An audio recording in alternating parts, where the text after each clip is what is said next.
Hello and welcome to our last video that deals specifically with the movement of one of the chessmen. And in this video we're going to be talking about the knight.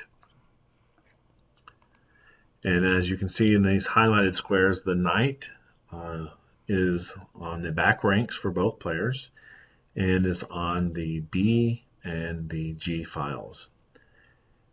And you'll notice that the knight looks like a horse, but we're going to call it a knight because that's its proper name. And the knight, in my mind, is the second hardest move to learn behind the pawns, because the pawns have a bunch of special rules to them. But the knight will be probably one that you'll be thinking about the most, just because it has a different move than any other chessman. So let me drag a white knight here onto the board on e4. Let me kind of show you how it moves. So a knight moves in an L-shaped fashion, and it is the only chessman that can jump over other chessmen. So actually, before I continue drawing out other pieces, let me just put a variety of pieces here.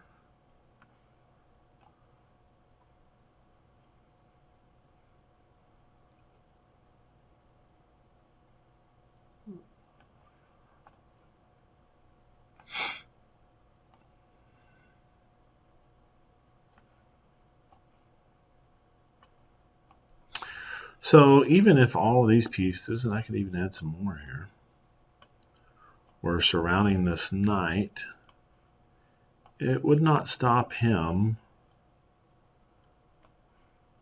from moving to these spaces where the knight can jump.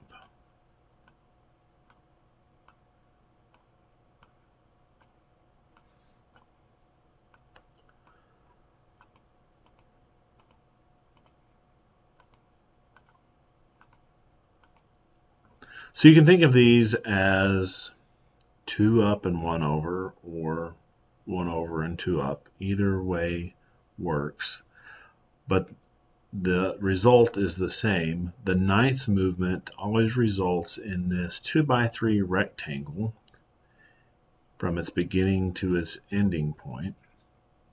And you'll also notice that the knight is starting on a light square, but all the squares to which the knight can jump, as I unhighlight them, you can easily tell that they are darker squares. And so knights, because they have this 2 over 1 up jumping fashion, will always alternate between light and dark squares on their movements. Let me clear this. I want to show you one other point about knight's movements. So I'll put a knight back at e4, and I'll put one over here on a4. Now I just do this to demonstrate why it's bad to have knights on the edge of the board. In fact, chess has a special saying called "knights on the rim are dim," as in dim-witted, because when you put a knight at the edge of the table of the board, you severely limit the amount of squares that that knight can control. And you want the knight controlling as many squares as possible. So you can see from our example here, this knight on a4 has 4 squares at most that it can cover. And it gets even worse if you put a knight in the corner. It only has 2 squares that it can cover, versus a knight that's well placed in the center can cover all of these 8 different squares around it. So unlike a bishop or a rook or a queen, when they're on the edge of the board, they still have the ability to range across the whole board, so they can attack at very long distances.